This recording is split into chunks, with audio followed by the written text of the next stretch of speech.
again.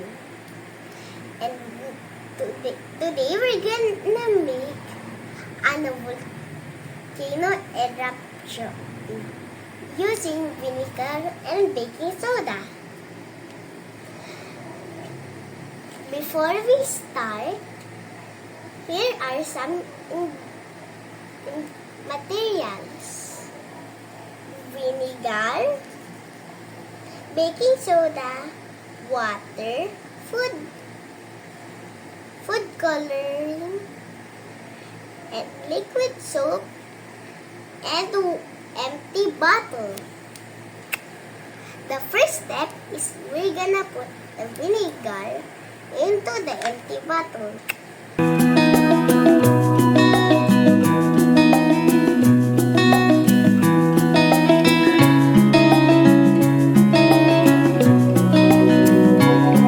Next, food coloring.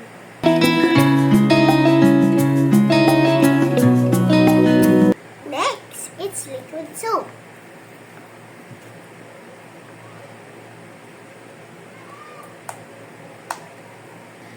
Next is we're gonna put the water in the baking soda.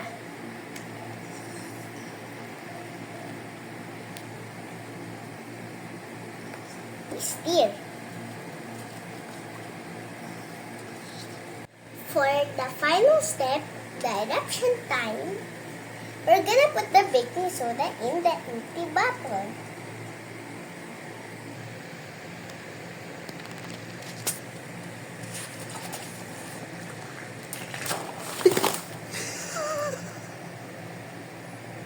Discussion questions.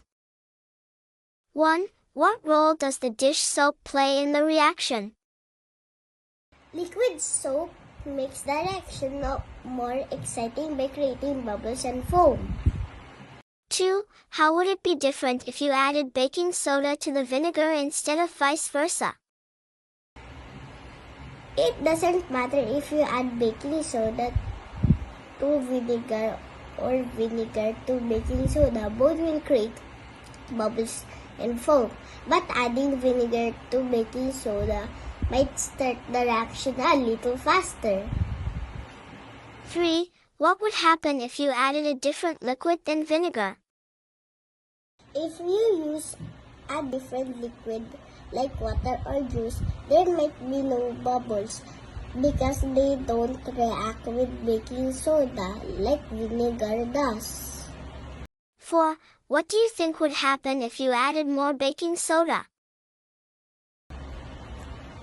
If you add more baking soda, the reaction will create even more bubbles and foam because there's more baking soda to react with vinegar. Till next time.